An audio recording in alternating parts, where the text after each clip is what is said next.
Kwa hapa tayari tumepokea jumla ya wananchi 880 ambao wamepatiwa huduma mbalimbali zikiwemo elimu kuhusiana na masuala mbalimbali ya kisheria, ushauri wa msaada wa kisheria, kuandaliwa nyaraka kama affidavit, viapo, lakini pia na viapo vya kubadili majina pamoja na huduma nyingine. Kati ya hao wananchi 46 waliwasilisha migogoro yao ambao imeendelea kushughulikiwa katika hatua mbalimbali, na kati ya hao 46 migogoro 11 ilitatuliwa ikaisha.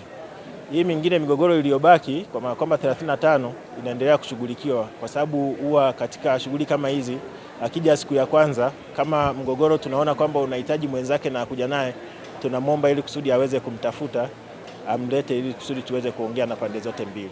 Migogoro iliyojitokeza ya wakulima na wafugaji hatujapokea, lakini migogoro kwa kwamba ambayo inahusu wakulima, mtu shamba lake alichukua shamba lake alilipia kununua shamba, lakini mwisho kabisa hilo shamba linaonekana kwamba lina mtu mwingine. Hiyo ni aina ya migogoro ambayo tumepokea, lakini kwa kwamba wakulima na wafugaji kama migogoro hatujapokea kwa kufikia sasa. Kuna kati ya migogoro ambayo inapokelewa nimetaja ipo migogoro ya ardhi ambayo ni mingi zaidi ukilinganisha na migogoro mingine, lakini iko pia migogoro ya mirathi ambayo ndio inafuata. Na kwa migogoro ya mirathi inavyokuja ni kwamba kuna watu ambao labda mzazi yule mtu ambaye anahusika na zile mali ambazo inabidi sasa wafungulie mirathi amefariki muda mrefu, lakini wahusika hawakufungua mirathi.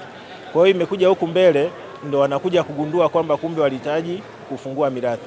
Kwa hiyo tunachofanya ni kuwaelekeza taratibu ambazo zinatakiwa, kwa maana kwamba kama ni kikao cha ukoo kilikuwa hakijakaa kufanyika, tunawaelekeza ili kusudi waweze kukaa kikao cha ukoo, kumteua mtu ambaye ataenda kuomba mahakamani kupata uthibitisho wa kuwa msimamizi wa mirathi.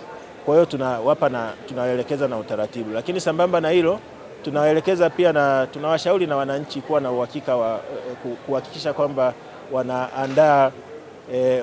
wanaandaa wosia. Wengi wanaogopa, wanaamini kwamba ukiandika wosia ni kama unakuwa umekaribia kufa.